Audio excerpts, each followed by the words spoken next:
Mhm.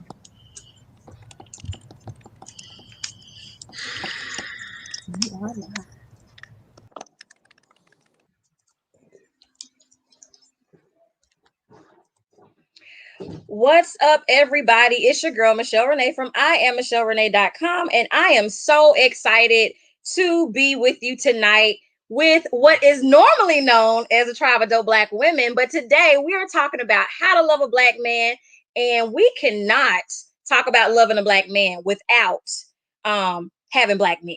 So I'm going to encourage you first to go and share this live. Let's get into this, and then I'm going to bring on some amazing panelists that we have tonight. I'm so excited about everybody that's here. Before then, I gotta say what's up to my bae. Hey, boo. Oh, what's up, man? How you doing? We're good. Y'all probably miss seeing us on Martin's Always Right, but we are coming back in March. But this is not the night to focus on that. We are focusing on how to love Black men. So I'm so excited to have everybody here. I'm going to bring up the guy who helped to kind of launch this piece so that we can make this possible. Dr. Sherman Green is going to come on. Hey, Sherman, how are you? Hey, I'm doing good. How are you doing? I am excellent. The blessed thing about all of the men that are going to be on tonight, outside of my husband, these guys are all my classmates. And if you saw the picture that I shared with the promo earlier today, they're all just dope. You got dope Black men on every corner showing up. And when I saw the picture, I think at the beginning of Black History Month, when you shared it, Sherman, I immediately said, oh my gosh, Sherman, we have got to have a conversation. I want to talk about this. Like, what inspired? Like, I had so many questions. So I'm really excited to have you here tonight with us and just to really unpack this. So I'm going to tell you a little bit about Sherman. He is the CEO and executive life coach for Strategic Directions LLC, which is his company. And he's got a lot of amazing things going on, which you will see a feature from him on IamMichelleRenee.com on Friday. So he will be our first guy to be featured ever on IamMichelleRenee.com. But we are breaking barriers tonight. So I'm really excited. We're going to bring on some other panelists. We also have, adding to the stream tonight, Joseph Handy. How are you, Joe? What's up? How are you? There we go. Yeah, I'm good. And so it's me and Lil Carter. Hi, Carter. And he's in the perfect place because we're talking about loving on Black men and taking care of Black men. So what better way to do that than to talk about the present and the future? I absolutely love it. So thank you so much for joining us. Another great thing about all these men too, they're like super talented musicians and all kind of stuff, but they're not gonna talk about that. But I want to make sure I put that out there in the atmosphere real quick. I'm gonna bring on another dope Black man, Mr. John Hardy. Hey, John, how are you? Hello. I'm doing also well. Know as DJ Vision, right? That's correct. That's correct. Yeah. I just want to tell you, it's an honor to be a part of the show. If I can speak for all the rest of the guys, we're thrilled and excited. I'm so happy to have you guys here. It is such an amazing feeling because I'm like, these are my guys from 20 plus years ago. Like, I'm so honored to have you. So thank you so much for being here. Just to know a little bit about John. John is a real estate specialist and a DJ and event consultant doing dope Black things in Jackson, Mississippi. We're so honored to have you because Jackson is really making a mark in the media world right now. We'll talk about that a little bit later too. So thank you so much, John, for coming on. Thank you. Yes. We also have Mr. Johnny Fleming. How are you, Johnny? Hey, I'm back. I was having a little technical difficulty there. I had to go old school and just use my phone. My laptop, for whatever reason, wasn't working. So I'm glad to be here, though. Finally. I'm honored to have you. So honored to have you. This is exciting. We are going to be unpacking some amazing things. So thank you for being with us tonight. And I look forward to really learning from all of the men on the panel. Thank you. We also have Mr. Jared Wright. What's up, Jared? Oh, it's the look away that he gave y'all. What's good? What we look up. I was looking at my had to add a little something to it. How are you? I'm so glad to have you. We've got Jared here who's got over 20 years of automotive sales excellence and wholesale acquisitions under his belt. you guys got like a whole myriad of things that you're like skilled in doing. And what more powerful tribe to have than a group of Black men that are capable of literally doing it all, from being educators to life coaches to real estate investors to consultants and DJs, salesmen. Y'all got it all. I absolutely love that. So thank you so much. Now I got to bring on the women that are going to be holding it down with us tonight. Of course, I gotta have Dr. Shaquia Harris, my girl, our resident counselor educator who makes sure that we're taking care of our mental health first and foremost, and the creator of the Mindfully Fashion app. Thank you so much, Quia, for being with us tonight. Thank you for having me. It should be interesting. And I have my girl, Kedra Archibald. She's amazing. Like I said, she's architectural designer and interior architect, and just a boss on all levels. So we are excited to have all of you guys tonight here with us on the platform. And then I cannot go on without introducing my guy, last but not least, my husband, Mr. Martin. How are you? I'm doing good. I'm good. He's never quiet though. No. I'm excited. So I'm honored to have you. I gotta feel the vibe of the room before I just say me. So I'm relaxed. And he's also been put on a no show out restriction. He is not allowed to show out on this platform tonight. So he is going to behave, right? Well, what's in his cup? Yeah, what you drinking? I can smell it, so I think it's a little Douce. Yeah. Mm-hmm. We're a Douce house because Douce is what? Black on. So we rock with the Douce. We rock with That's an excuse we use. Okay. So I'm going to bring everybody off camera for just a second. Guys, if you want to chime in on this question. No, you know what? I'm going to leave you up. We're going to start off and we're going to kick off with the hard questions. The topic tonight is about how to love a Black man, like loving Black men. So let's get kicked off right away. Blair was asking, what are you drinking? Nothing, Blair. Do you want to talk to you guys about what is it like right now? We know Black men in America have had some very interesting experiences over the last 400 years since we've been here, but the last years that we've been in adulthood, I'm going to say the last 20 years, because I figure like we've been adults, we've gone through college and all those types of things for the last 20 years. What is life like for you as Black men? You want to start with that, Sherman? Yeah, sure. Well, for me, I mean, it's basically the same vibe that everybody else would feel. I mean, even though I, have established education and career and things of that nature, I mean, I'm very apprehensive about certain areas that I go to. Everything that is kind of dictated on TV as it relates to being pulled over and being stopped as a Black man. I mean, those are all things that are readily in my head at all times. And I'm always under the guise of knowing that, like, even though I may be doing positive things and maybe a positive person, I know that on the outside, people see me as a Black man, a dark-skinned Black man. So there's always going to be that, thing in my brain to say to myself, okay, I know, who I am, but I also know who looks at me and sees me, who they think I am. So I'm always thinking about that as a Black man here.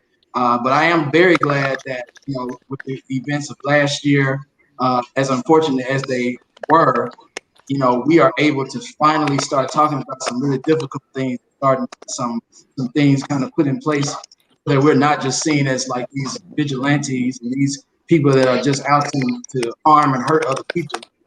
So I'm glad to see that. But I mean, I have the same way of thinking about being a Black man that everybody else I'm sure does.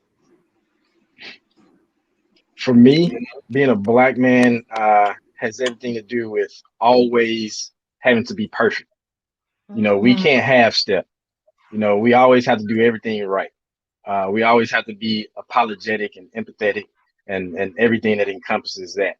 And that's what being a Black man, especially in America, is all about for me. It's just trying to be the most perfect human being you could possibly be. Because at any time that is anything different from that, you're going to have a negative connotation attached to you in some way, fashion, form.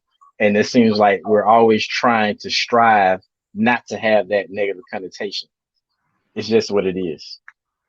Absolutely. That's something that I think we share in common, just as Black men and women, is that idea of having to be perfect all the time, and that it's impossible. You can't be, because like Sherman said, I don't care how light the melanin or how light the hue, when they look at you, they still see a Black person. They still see a potential threat in a lot of ways. So it's frustrating, it's hard, it's so many things that get wrapped up in that. And it doesn't matter how innocent you are, like your melanin makes you guilty. And it's crazy. It's crazy. Being from Mississippi, people make a lot of assumptions and have all of these crazy, wild things that they believe. But what can you say about your experience as a Black man from Mississippi? You want to take that one, John? Yeah. As being a Black man, in particular, a big Black man, I have to go above and beyond to appear non-threatening. I'm not allowed to have emotion. Emotion. I have to put on the facade of being overly nice all the time. So because the moment you step outside of that, you become a threat. And right. Just as a Black man, you're a threat. So you have to just be overly nice all the time on top of your game. And that's hard, because you guys have bad days just like everybody else have bad days. Your bad days don't lead to shooting up post offices or anything like that, but like it's really difficult. How does that translate to what you take home and what you have to deal with, having to literally suppress everything about you in the world? Well, it starts young, I would say. It's almost like we've been trained to do it since we were little kids, because our parents knew that this is something that we were going to have to deal with. So we've literally been in training for 20 plus years on how to deal with those things, those very things that you speak of. So for me, that's how I deal with it. It's just proper training. It's just as simple as that. It's unfortunate training, but it's proper training. And even now I'm having to teach my two children how to deal with, their emotions and them not being afforded the ability to, have that opportunity to express themselves in the workplace, because they just don't have it. They can't do it. It's just that clear cut and dry. So it was training for me. And in your individual professions, like how does that translate? What does that look like? Like for you, Jared, what does that look like with being in the field that you're in, with doing the work that you do? What does that then translate to having to be in this train, like Tamika said, train to survive, like this survival mode? What is that like every day?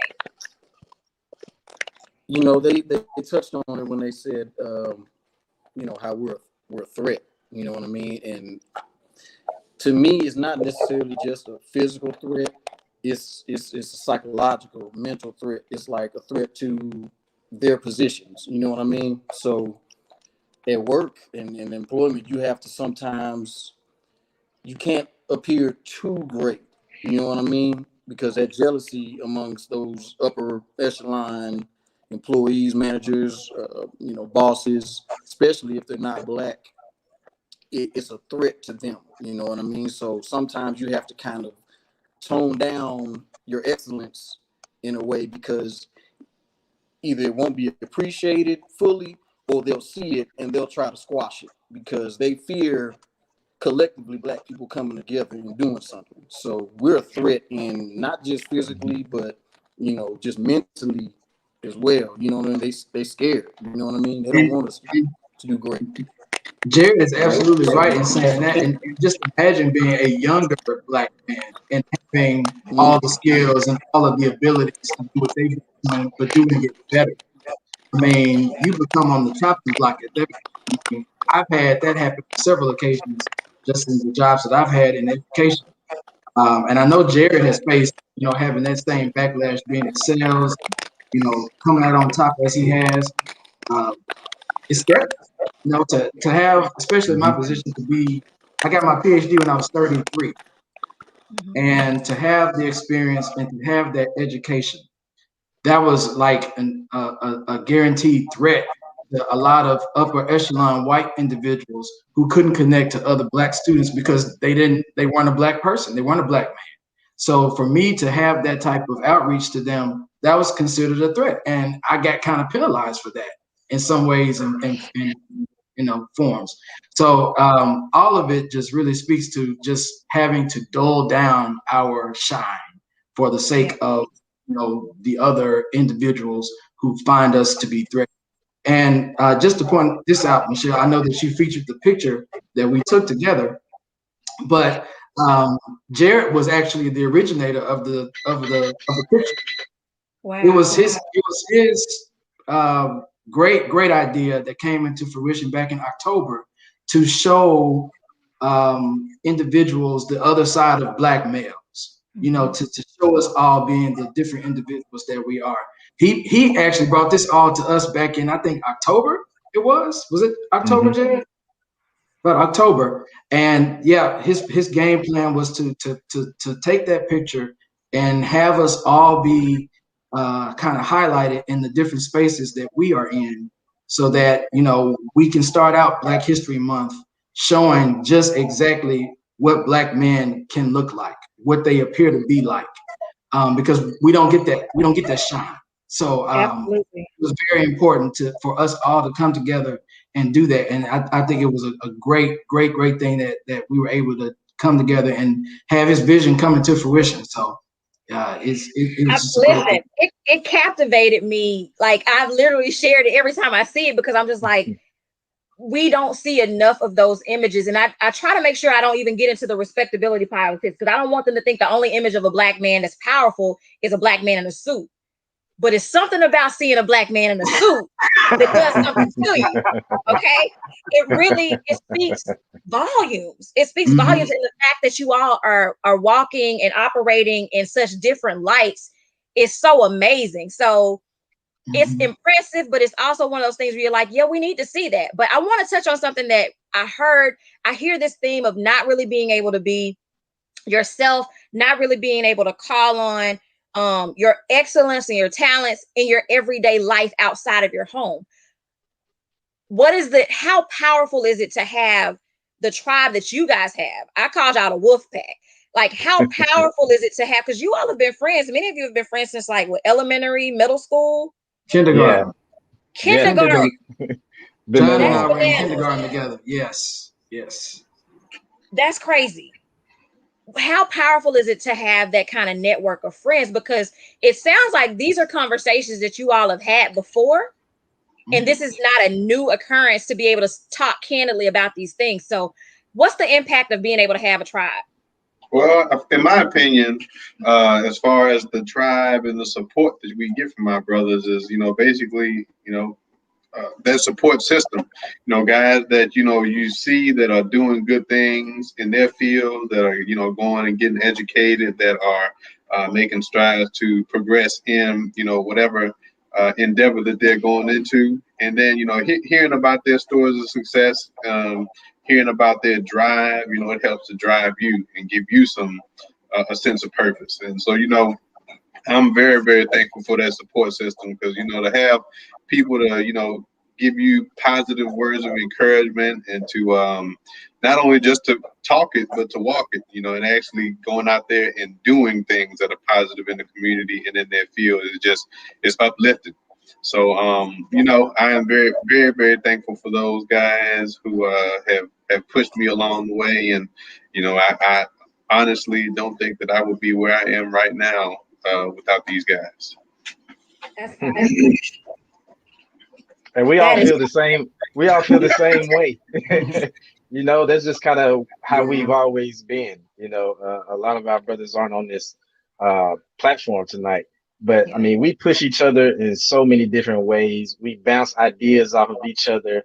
We give the devil's advocate too. It ain't all bells and whistles. We might get into a kick down, drag out, but the thing about it, we've been so close for so long. We're literally like blood relatives. You know, you hate them sometimes, you love them even more. You know, and that's just how we do. We motivate each other. We give a swift kick in the butt when we need it. You know, we tell the truth. We don't sugarcoat nothing. You hear me? We don't There's so sugarcoat much anything. power in that though, because I don't feel like this is an image that we get to see a lot of Black men in such a large capacity. Because I think I counted 10. Is it 10 of you guys? 9. 9. Okay. 9 people being able to operate harmoniously and have conversations and check each other when you need to check them and just be that support system. Like the cutest thing, and I don't know if cute is the right word for guys, but whatever. When you guys came on and everybody saw the baby in Joe's hand, they were like, "Oh my God, how's the baby doing?" And I was like, "Oh, that's so sweet." It took me aback because we see this. Don't do that. Don't do that. We see this tough image of men, and you guys men don't really get to have what we consider a softer side. You don't get to have feelings and all these kind of things. So to be able to have that kind of relationship with your brothers and say, "Hey, I'm looking out for you," or "I want to know how the baby's doing and how's this one growing? Oh, this one is this many pounds," or whatever. That's such a side that we don't get to see. And I hate that society, that our culture, that the media has projected that our men are so hard that they never have a second to be in touch with feelings. Like emotional intelligence is critical. So to be able to have that is so powerful. I'm really excited to just see that side. I'm gonna bring some ladies on, add the girls to the stream, because I want us to talk a little bit about Black love, loving Black men. We unpacked how to love a Black woman, and it was very personal when we talked about it a few weeks ago, and that each one of us requires something different. So how I like to be loved and desire to be loved is not the same as maybe another person. So I think this is really important for us to have a co-ed conversation about this whole Black love thing. Hey, Sarobi, welcome to the stream. How are you? Hey, Kedra, Queer. We got hey, everybody. We want to talk a little bit about, before we get into really talking about how to love a Black man, we want to hear from you. Like, tell us what your status is. Are you single, married, engaged, divorced, widowed? Give us where you are, and then tell us what that love looks like for you. Like, how do you desire, and overall, can you speak and say, you know what, as a man, I'm gonna start with you since you're looking at me. How do I desire as a Black man to be loved? Since you started with me, yes, I'm married. You're married. I'm married. Yeah. I bet your wife is really cute. But listen. So what happened was, it felt like you was trying to sell these boys off if they were single. No, like never. You trying to auction them off or something. No, that's such a negative connotation in Black History Month. We don't talk about auctioning off Black men ever. No. You know what? You know how to tie stuff together. You too woke for that. Oh, okay. Anyway, no, I think loving a Black man requires the same way we were trained, like Tamika said, trained to survive. I think the new age woman hasn't been trained properly to love a Black man. It's not, and I think it's because we have been so divided as a group. Like, men are here and women are there, and we're trying to figure out what each gender likes or needs, that we're only talking to men about how to love women. We're not talking to women about how to love women. And women are only talking to women about how to love a man. So I think like this platform is important so that you can get the point of view from each side. So I just think as a Black man, to love me is to know that I'm different. Don't love me like you used to love Joe that you had before. Like, love me how I desire to be loved. And I have to be man enough or emotionally intelligent enough to communicate how I desire to be loved. And I think we don't, as men, we don't get an opportunity to really express ourselves emotionally. So we leave y'all to figure it out. And then y'all figuring it out process, you don't do it right. So we fire y'all or we cheat. So that's a very, very fluid answer, and I can respect that. I really can, because it covered a lot of ground. I like that. I feel like the conversations, like you said, need to be had individually, but they also need to be had collectively too. So that's exciting. I think we have enough conversations individually. Yeah. I think we don't have enough collective conversations. I think Agreed. I think these guys talk all the time about what they like in women, how they like to be loved. Oh, she did this right, she didn't do this right. But are you having that conversation with the women? Right. Because they feel they walk on water, they don't do no wrong. So they have no idea. I'm just saying. I get it. Okay. Which one of my guys want to take that question next? I guess I'll go ahead and say a little bit about it. Now, I guess as far as the way that we want to be loved, I know a lot of guys, you know, it's taboo for them to show emotion. And you know, you have to really be confident in yourself in order to be able to show those emotions. Because you know, I have heard, you know, some guys in this group, you know, they you know, have talked about not being able to necessarily express the emotions that they want to express because of how they feel like they'll be perceived.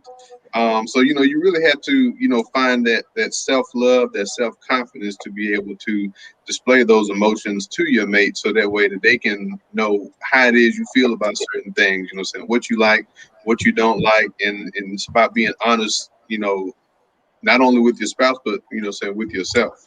And, you know, just figuring out how to communicate those emotions and those things to where they get it.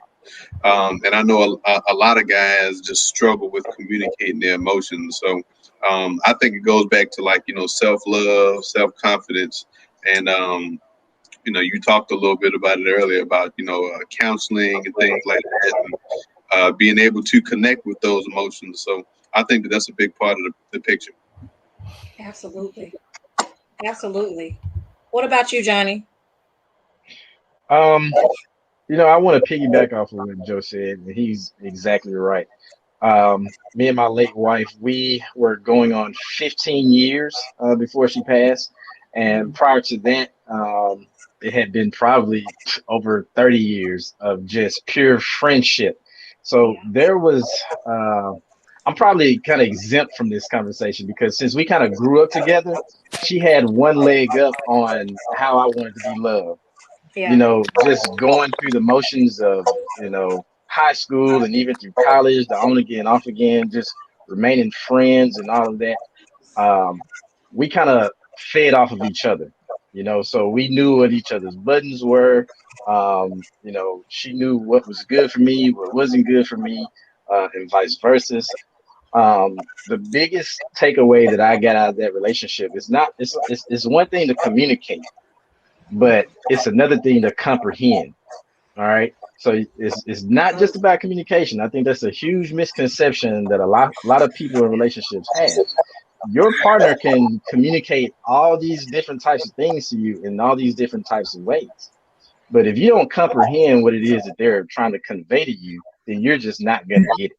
All right. So those are probably the two main things I tell to any couple is not only communication, but comprehension.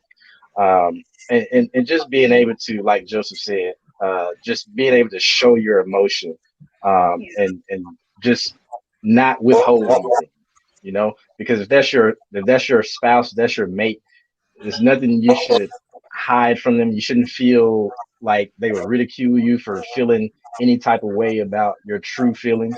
So, you know, you just gotta let it out, basically, you know. Right. I agree with you wholeheartedly. I think that is so important, the comprehension piece. I also think, like, one of the things that really bother me and the guys who I call my brothers and we communicate about is reception of how I feel. You don't have to agree with me. You don't have to say that, okay, you know, this how you feel, but you at least have to be receiving of me telling you how I feel.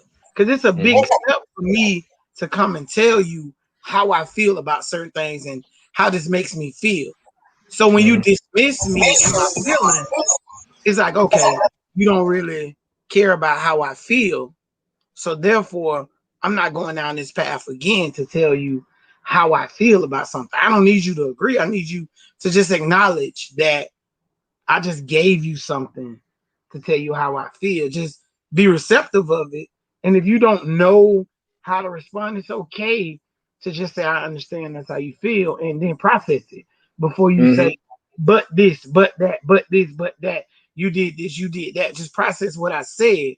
So you have to be willing to respond to kind of like respond to what I said instead of reacting to what I said. It's a better way to put it. So you kind of like, because if you're receptive of me communicating how I feel, then I'm going to do it more. So therefore, you're going to get that response. I tell people all the time, it's not that people don't tell you what's going on. It's how you react to it. So when you react to what they tell you, if they know you're going to blow it up, then why would they come back to you? So you can blow it up again?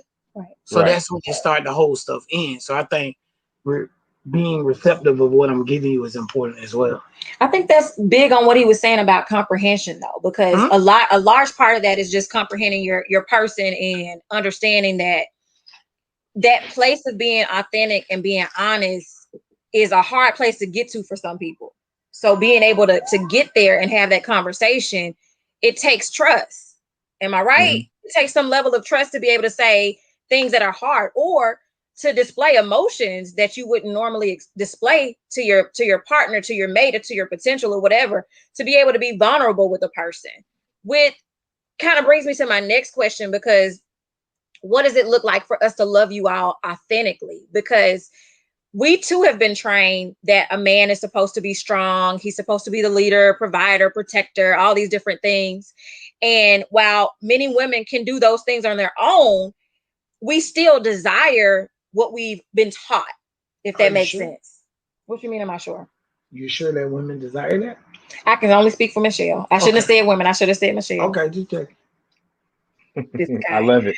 But I think it's important for us to have conversations around, like, what does it look like to truly, authentically create this space for communication to take place, for comprehension to take place? What does it look like? It's as simple as saying, hey, I understand what you're telling me, and how can I help you? It's literally that simple. Those are the two things that Alyssa and I always, were able to help each other out with. Like, I hear what you're saying. How can I help you with what you are feeling? And go from there. It's just that simple. That's powerful. That's powerful, because that's like one of my tactics. Okay, I've said what I need to say. Help me. Go ahead, Quia. But do you think a lot of people even know how they need to be helped? Like, people don't even know what they need to be helped with their emotions. That's the journey. That's the journey. It's a difficult task. It's not always easy, but that's part of the process. And I can go on record and say this. Alyssa and I, we did couples therapy. I'm all about mental health. That's just what it is for me. We did couples therapy. So, that was one of our activities. Hey, how can I help you? And if you feel like you can't help your partner, it's okay to get professional help outside of your pastor, outside of your parents. You know what I mean? It's okay to get professional help, because the reality is people think differently and people react differently. But when you're in a relationship, you want to be on one accord. And if you can't do that together, get help. It's just that simple.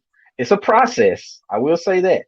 It is a process, but it doesn't have to be as hard as people make it out to be. I can agree, but I'm going to disagree just for the discord. Go ahead, Sarobi. I'll come back. Go ahead. Oh, no, I was just going to say, hey, everybody, first of all.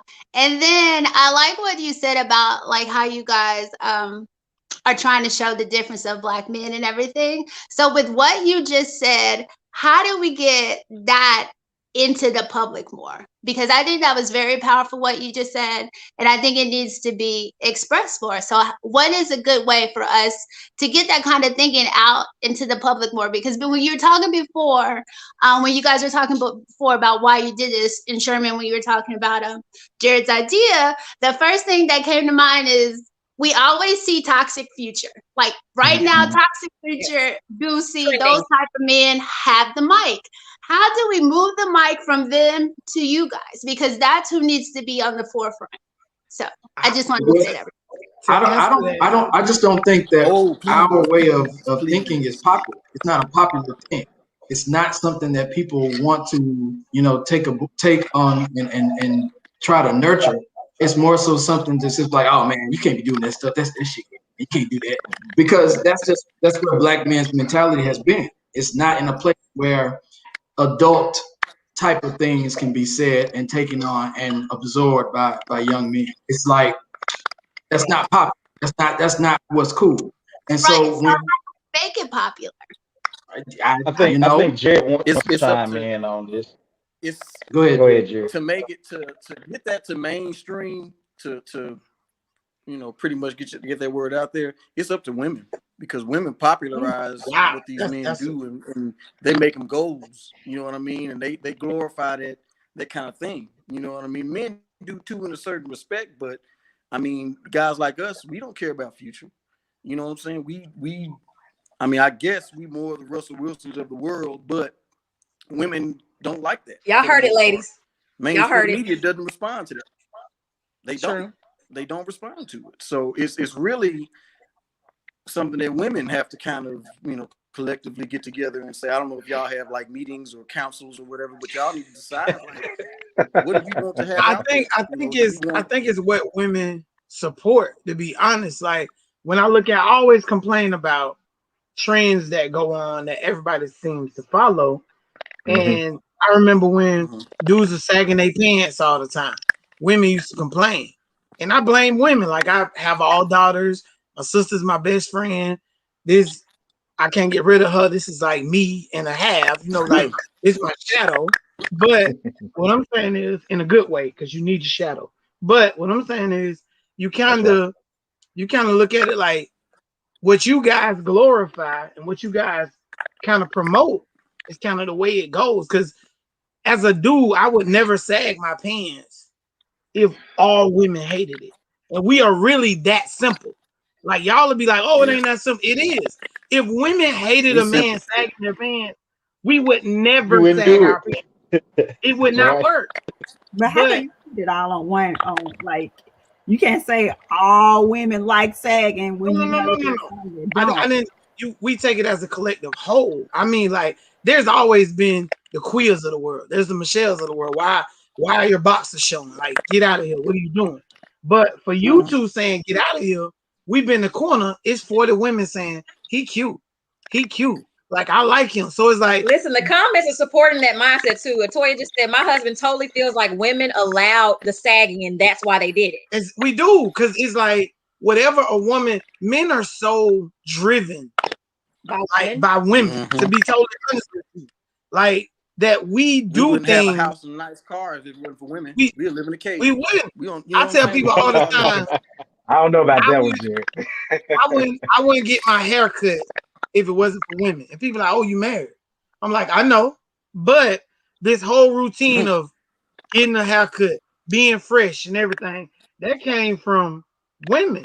If it was all dudes here, I ain't never going to the barbershop. For what? I don't like y'all like that. What's up, bro? Yes, Toya, we have more power than we know. I want to get into Tamika's comment too. She said the level of communication that's being discussed here is not for everybody. And what she means is everybody won't get the same response, and certain relationships are worth it while others aren't. This is from Facebook. And she's just saying that every relationship doesn't deserve the level of communication that we're discussing in this space. So I have been the person who has given the wifey energy to the futures of the world. Before I knew better, before I did better, I wasted my time. And it wasn't until I was like, you know what? This is a complete waste of my time that I said, why am I giving all of this energy to the person? And the unfortunate part is many women will go through and give that energy to the person who doesn't deserve it. And they get dogged in such a way that when they come back, they're like, I am not doing that again. You are not going to get that from me. So you touched on it, Jared, and said that you all are more of the Russell Wilsons. But right now, the Russell Wilson of the world is getting a hard time for saying that he fears potentially losing his wife. Why? Why is that a thing? Why are men, I'm going to say men, because women are excited about Russell. Everybody want to pray the Ciara prayer. But why are men, Keisha said not everybody. Keisha's in her bag. But for those who are desiring, like, that's a desirable quality. So why are men responding the way that they're responding when it comes to people like Russell? This is easy. The specific thing about Russell Russell is a threat now. Russell is a threat because the futures are like, oh wow, he's gonna take all my shine. We got to stop this right now. That's why Russell's a threat. It's just that simple. He's a threat now. Yeah, I get that Russell doesn't get ratings. Nobody wants to see Russell on TV. You put him on the cover of your magazine, for the Michelles of the world, and then you move on. But Russell was married before, and then he divorced. So I don't know why they give him that much credit. I mean, Ciara has a prayer, but Future gets ratings. 35 baby mamas. That they want to see it. I don't know why that's glorified. That's just probably because of the come up. It's almost like Ciara upgraded in a sense. She went from not owning property, she owned property now, she owns a team now. I mean, Russell, in a sense, upgraded Ciara's, not necessarily her assets, but he upgraded her mindset. So she thinks differently now. She doesn't think with a quote unquote hood mentality. She has goals and aspirations now. And I think a lot of women want to find a man that they can grow with more so than just be with. And Ciara is growing with Russell. She wasn't growing with Future. Right. It wasn't about, but that was a choice, though. She also upgraded him.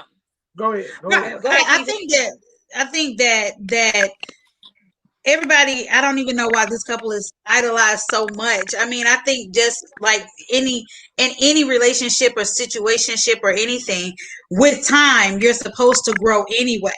So I don't understand why is a Russell Williams of the world, like with growth and maturity, then that should be expected. With Ciara, you take yourself out of the hood mindset, because this is a choice. You actually get to choose who you date.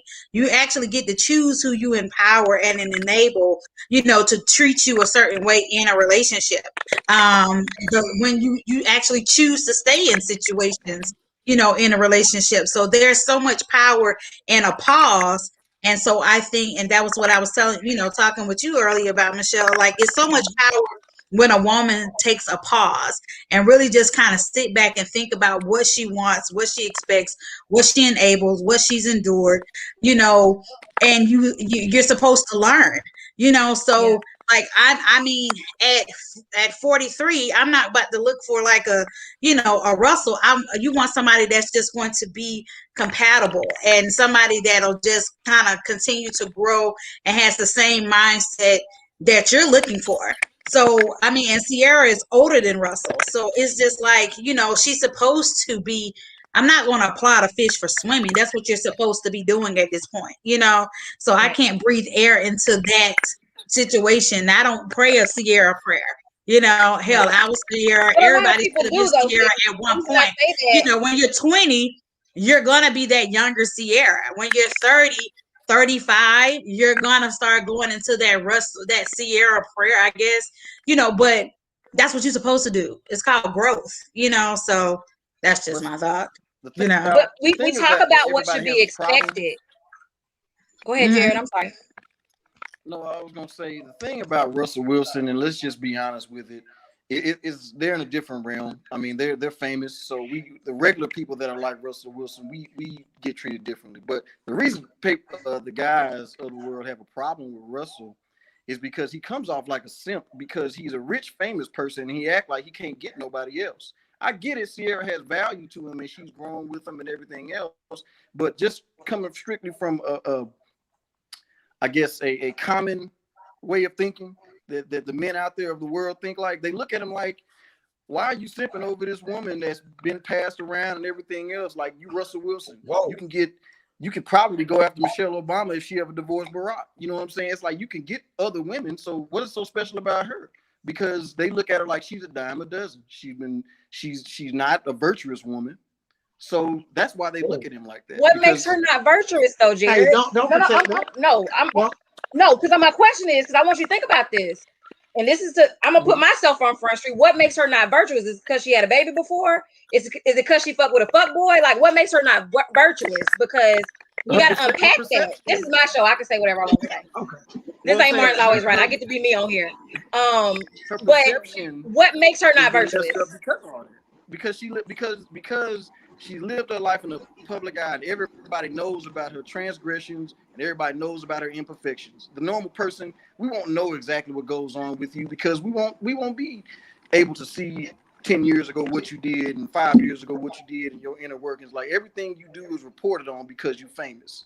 So nine times out of 10, if a guy knows that you have been just out here in these streets any kind of way, they're not going to look at you like you're virtuous. Now, there's guys that wind up with women like that because we don't do the extra digging and stuff. We don't know. But with Ciara, we don't have to dig. Everything she's done has been out there in public, and people can look at that. Right or wrong, they're going to judge you off your past. And that's why everybody looks at her a certain way, like she's not an upstanding woman. You know what I mean? But what is upstanding, though? What is upstanding? Let's just say it like this. Going into marriage a virgin, you know what I'm saying? Never having kids outside of wedlock, not being passed around from one, sketchy boyfriend to the next. She only had two, right? That's what. No, she dated 50 too. Yeah, 50, Bow Wow. Yeah, 50, Bow Wow, Future. She had a couple of, but I mean, that's just like Lori Hart. Everybody, talking about her now. And but I don't think that denotes a person not being virtuous. And I don't want to get all Bible-y, but virtue is not based on just being a virgin. Like, that's not even in that passage at all. Well, I don't think necessarily Jared was saying that she's not virtuous. I think he was saying that it's just a perception of a lot of people about her. Yeah, so, absolutely. Like, I totally get it. But Jasmine pointed out in the comments just about the double standards, because a lot of men are passed around, men, and have dated lots of women and are very for the streets, for lack of a better word. Dirty. Yeah, and I think a lot of that goes back to what we glorify in the culture. Yeah, what our culture has glorified for a long time. They glorify those Futures and Lil Baby and all of these guys, but then you get a guy coming around like Russell Wilson who's doing the right thing. You know what I'm saying? Man, they gave him hell that time when they posted that picture of him pushing the stroller with Lil Future in there. Yeah. A man taking care of another man's child. You know what I mean? Really what's glorified by, a lot of times in our culture, a dude being a player, you know what I'm saying? A dude, treating women in a derogatory way.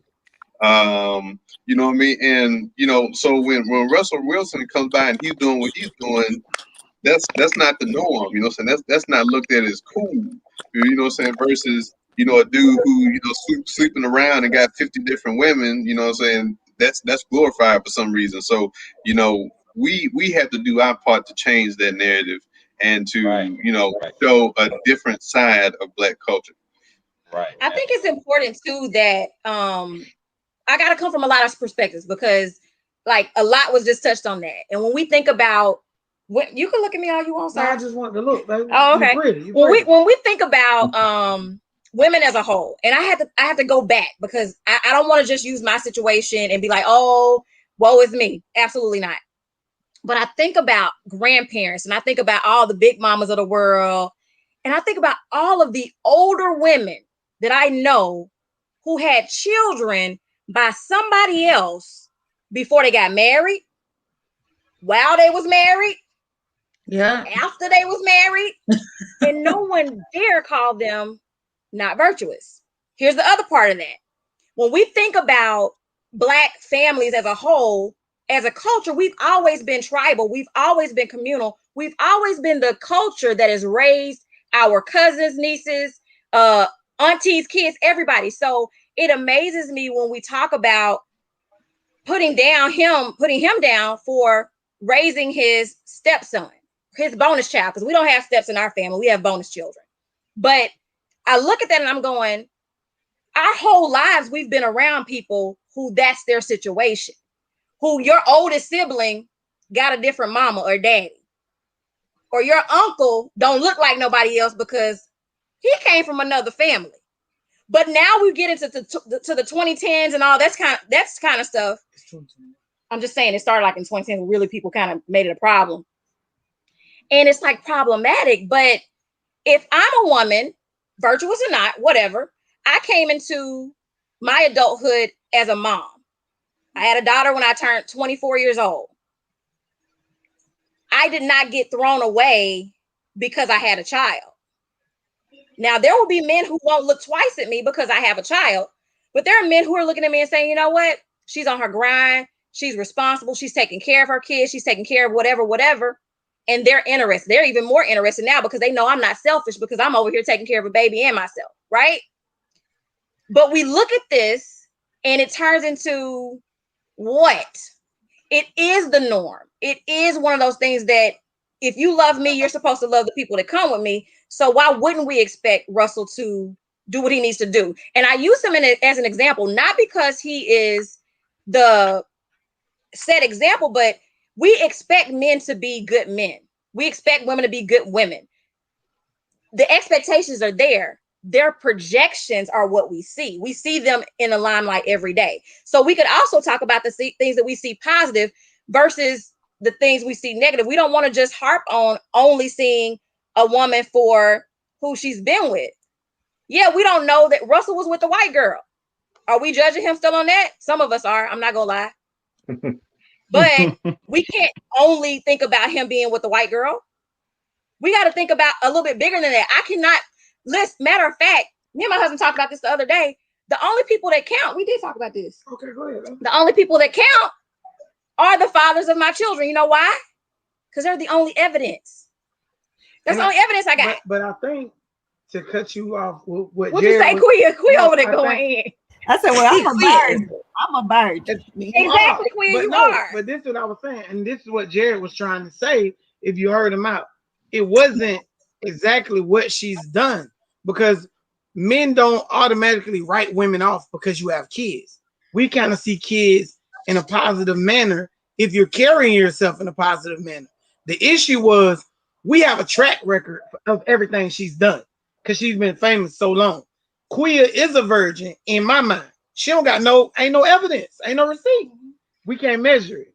But if we go back and we look at Quia's track record, and it's been public record for everybody to look at, now we formulated an opinion on what we have in front of us. So what we have in front of us says, is she really what we want to call virtuous in that sense? To me, she can be, because I believe everybody has a right to change the projection of their life. So, you know what I mean? Like I told you when I met you, I'm okay with marrying a used to be hoe.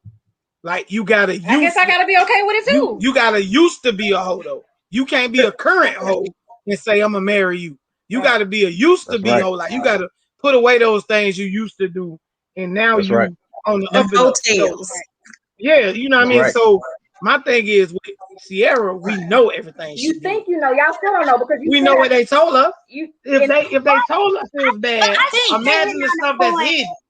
Hold on, go I ahead. think you're hitting on the point that really bothers me about men and women, like the double standard, is somehow y'all have decided who deserves love, like whose past deserves love, while the men, no matter what they've done, we're supposed to accept it and always be there. And we can still know their track record and it be everything. You know, it'd be public, it'd be whatever. And we're still supposed to love you and everything like that. But with Sierra, who I don't even think she's done that bad. What, you just named 3 people? Come on, man. So it's like we're giving her a perception. Well, I guess we're saying she didn't deserve love. And I will say this: I don't idolize them, but I do like them, because what we don't see on the mainstream is a man really, really loving a Black woman. And That's so all that's I what like. I love about the way Russell loves Sierra. We always hear the Beyonce story about how much he done dogged her and she didn't stay or whatever. But we never see a man really loving a Black woman like Russell loves Sierra and like Barack loves Michelle. So that's what I really like And about Sterling K. Brown and his wife, who I don't know her name. Oh, I love her Bird. I know he calls her Bird. That's so funny. Yeah. I know her name. I don't know her real name either. Right, but the reason it's powerful is because we need to see images like that. We grew up with only seeing the Cosby Show for those images or Family Matters. Like everybody, my dad died when I was 9 years old, so I didn't get to see what my siblings saw my parents projecting as Black love. Okay, so I have a completely different image. I have a single mother view because that's how I was raised. My siblings who are older than me saw both parents, so it looked very different. So they got to see this beautiful image of Black love. Mine came from Clara and Heathcliff. Okay, so if we're not seeing real people, that's problematic. That's why I tell people, I say, no, you don't have to put your whole Will Smith too, Will and Jada before the whole Red Table Talk. Before, after too. Come on now, they went through something. Now he. But see, everybody don't understand that. You ain't even let me talk. You talking about the issue? I ain't even saying nothing. My thing is, everybody doesn't understand. Denzel definitely loves Pauletta. Loves his wife. Just want that man. You in my business, don't do that. But when it comes to seeing it, we need to see those things. That's why people are like, oh, do y'all kiss and stuff in front of y'all kids? Absolutely. LeBron and Savannah, no scandals. We need more images of that. I don't want to only see famous images of Black love. I want to see some regular Black love. That's what I want to see. But we have to, one, promote those things. You have to be okay with people knowing that you love your spouse too. But we have to promote those things culturally. We also have to support those things. And in response to Sarobi saying we choosing who deserves love, I didn't see it as that. I think that's definitely it. No, I see it as a man. You're making a choice. Just because a woman made a choice to accept Johnny and his 19 kids. You gotta stop using these names, Joe, Johnny. These people are real people. Oh, they're real people. we got basic names. I do not. Absolutely. Anyway, so just because a woman chooses to accept a man and his whole scandalous behavior and everything does not mean a man is wrong because he won't accept a woman. So what I hear you say, and using my comprehension skills, is that we women need to stop accepting y'all being raggedy. Y'all should. I agree. Yes. Y'all stop accepting us being raggedy. Absolutely. If y'all would stop accepting us being raggedy, we wouldn't be raggedy. On Y'all Instagram. at the beginning. And that goes back to the initial conversation is women possess a lot of power. Y'all drive almost every single thing that a man does. A man would be broke if it wasn't for a woman because we can survive without money. A man would not ever cut his hair. Never. Because being chopped up ain't got nothing to do with being a man. I promise you that. Nothing. I mean, so if you go back, y'all. you're right. Look, if you go back to the 50s and 60s, you know, men used to have to marry a woman or lie to them to get the draws. They don't even have to do that no more. They can treat I don't think they were doing too much lying because there was a lot of outside kids back in the 20s, 30s, but I'm saying, 40s. And they were lying. But I'm saying they had to. I got an auntie They right have to now lie that's to them. questionable. You don't have to lie to them anymore. But people couldn't travel. So if you met somebody 30 miles away, they lived in a whole nother country. Back in them times. And an uncle. But whatever. I got a whole questionable family that I'm going. I got a whole questionable family that I'm just like, I know good and doggone well. That is your granddaddy. My granddaddy, your daddy. Well, Michelle, you talked about like older women having they on here. But also back in the family, like I know like most older families got at least one kid that the husband had outside, like all of them from the 50s and 60s. At least one kid that the husband had, okay? Yeah. Deidre said live. The women were having them too. So I'm just like look. Mama, baby, daddy. Yeah, this guy was telling me his dad got 9 kids by 8 different women. Yeah, and I, just listening to that, and he said, that his dad was judged by that, saying back then, and about the various things they had to go through with that situation. But I think back then they was looking at people crazy too when they were like that. And They didn't have social media. Told me, yeah, man, even worse than that was social media. But my mom was telling me about how people back in the day when they would have like an outside child, or some people would get pregnant young, that saying they would basically be thrown away to a certain extent. So that stuff definitely happened. I think a lot of that now is a lot more accepted. Right. But Right. But I think the social media actually plays a part in everything that we're talking about, and the perception and how you have I graduated 95 high school. Like cell phones were just now starting to come out, and that wasn't even long ago. So but then like in 2000 it was just like maybe even 2003, 2004, when you just had it was like the norm for everyone to have it. You had access to the internet, things like that. So for the younger generation, they don't even really know, like, look, this is like, we're talking about 15, 20 years of social media, and accessibility at your fingertips. So growing up, that was like what we always saw. But I think now, because of social media, it's like literally always in our face. So we're going to be way more opinionated now. We're going to be all up in everybody else's business, because we have reality shows. We have all of these things that pretty much drive, this whole machine.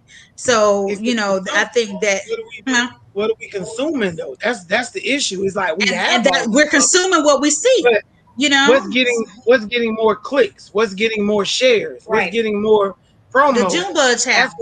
That's the silhouette challenge. The what challenge? The Junebug. Silhouette challenge. The Junebug challenge. Yeah, like that's what's getting the attention in the pub, and the Sierras and the Russell Wilsons and the Lori Harveys and the Michael B. Jordans and stuff. It's not being promoted like love, and it's all about the clout, the body, the BB, like the body tucks, and like beauty, everything is kind of being driven by what we consume, so that just is the perception of love is being dictated by what we're consuming, like that's just what we see. We're not looking in our households or at things around us. We look at what we think is goals, and then we try to mimic that now. Al, I'm not entertaining you in the we don't live through the experience. Like, we try to create it, based off what we've seen, not through our experiences, but through what we've seen, That's true. Yeah. Kyle said Boosie getting all the social media. All of it. All the social media. And you gotta search for Russell Wilson. Yeah, you gotta search. Like, I got a couple questions though. One of the questions that came in from my call-in person says, how powerful is it to have a strong Black woman standing tall next to you?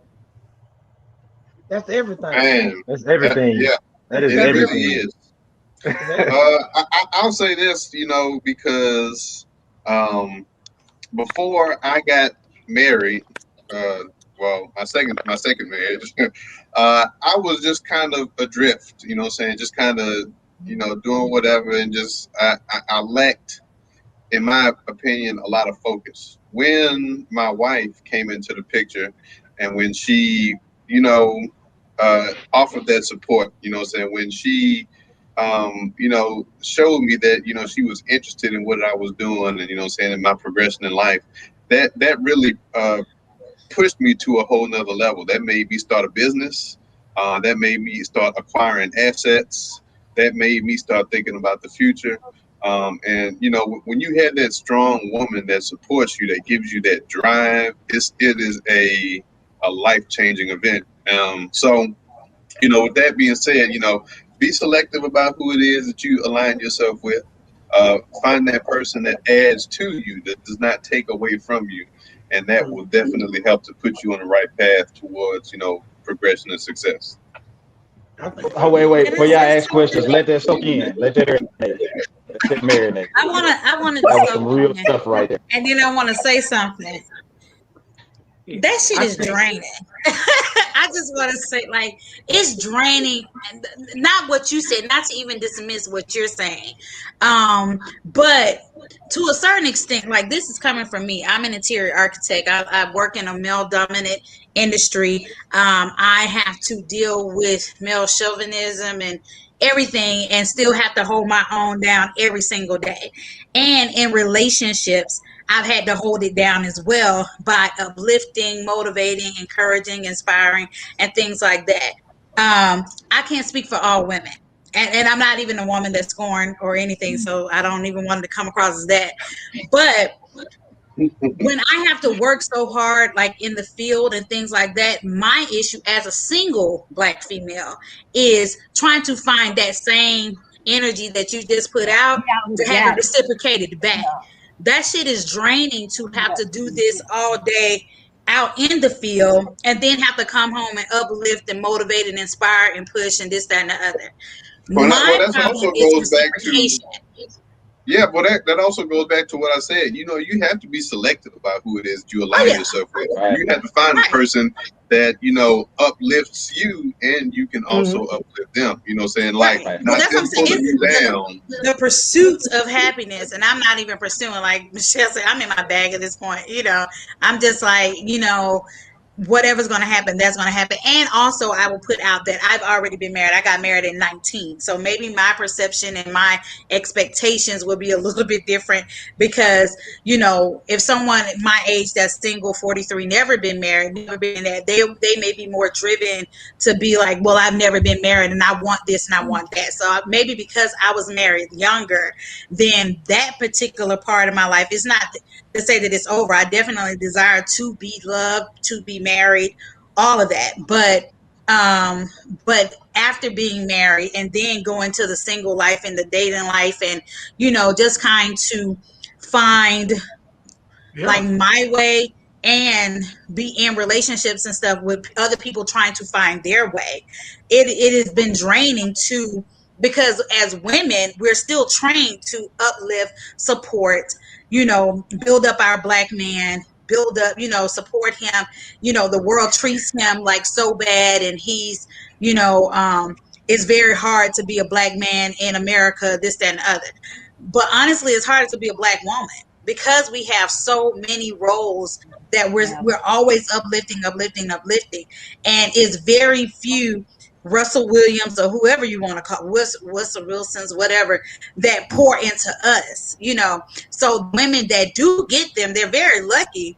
But to continuously always, you know, even when you enter into a relationship, you want to show them that you're supporting them and all of that. But I have to bust my ass every single day. So I want that, you know, that reciprocated. And I got to a point where I was just like, I'm going to have to pause and find power in that pause and learn how to love me.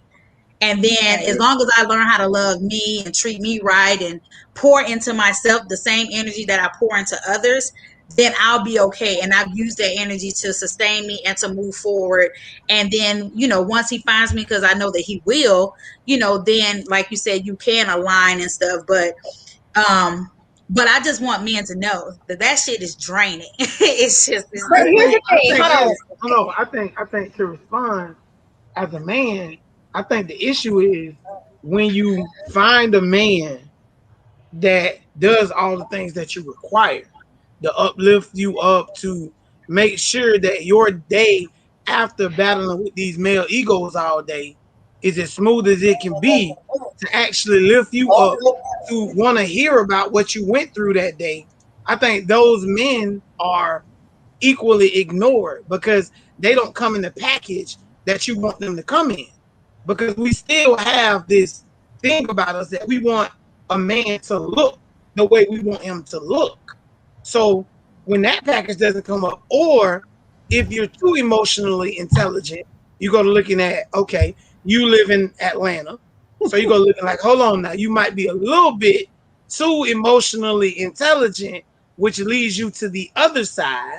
So we kind of like, so you got to kind of hold it off. And if you don't actually allow that man, I promise you, I'm speaking as a man, Quill, if you become too emotionally intelligent as a man, your homeboy is going to be like, I understand you intelligent, bro, but you all right?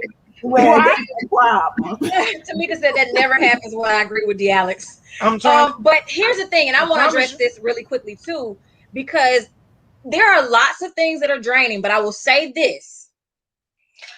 When you meet the person that you're supposed to align yourself with, it won't be draining. And I think what Kedra said is really powerful, because we all should be doing that self-work for ourselves so that we can be strong to be with the person, because every relationship has ebbs and flows. Girlfriend relationships, homeboy relationships, familiar relationships, all of them have ebbs and flows. And what I mean by that is there are going to be times where he needs to build me up.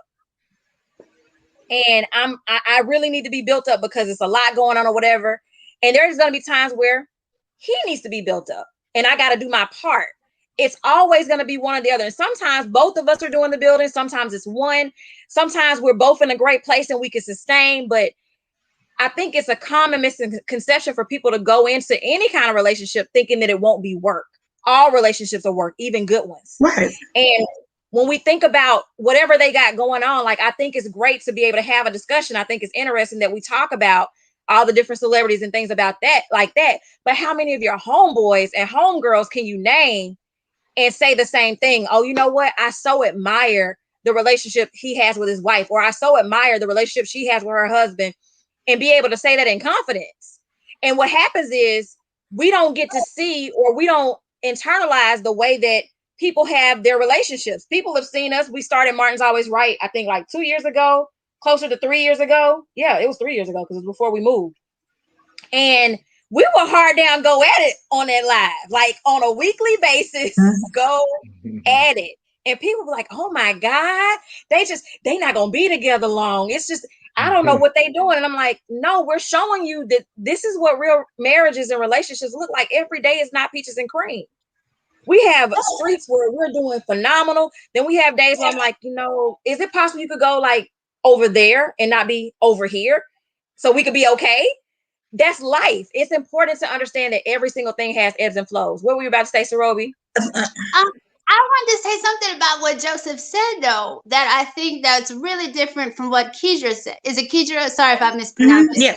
But what you described, sis, sounds like a project. Like you got to build him up and everything. But what I feel like Joseph described was he met her, and the thing that he said was, I started acquiring property. So it was himself that was motivated versus the woman, like, you got to do this, you got to do that. And when you get to that point, it is draining, because then he is a project. You're fixing him up. But the way that he talks about it, which I really appreciated, was that he said he did it for himself. Well, for them together, but it came from him first. I think I think what it is more so that you also is the perception and the perspective that you're speaking from. For me, the part that I was saying was draining was more so like when you're in the relationship, or, you know, like when you're dating and you're building it up. For me, I've had both experiences. I was in a marriage I was married for 8 years, you know, so I was definitely married, and I know that perspective, and I know that it's the work and things like that. It was, for me, that was my response as a single woman. So it's just like, you know, as a single woman in a relationship, dating, and having to uplift and inspire, and still also work in an atmosphere that is male driven and male dominated. I think all of that continues to get draining, because it's no balance for me to be.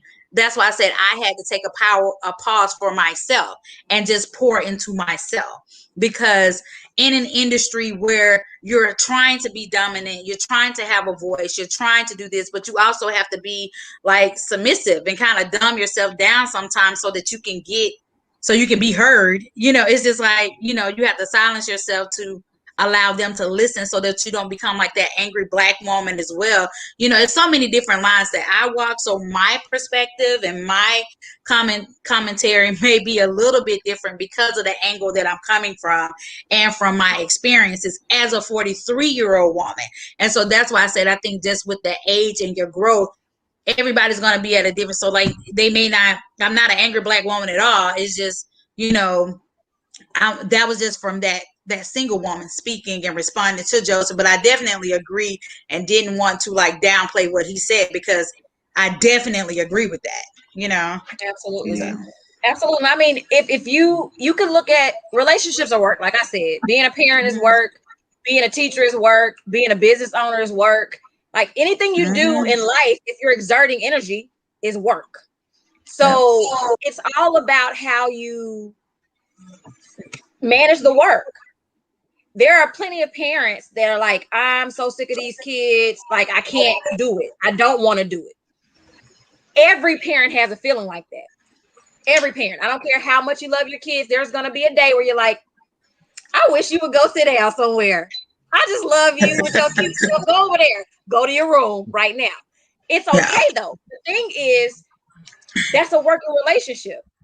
We have to understand that, and we have to normalize being okay with not being all lovey-dovey with your mate every second of the day. I think that's one of the things that we miss about love.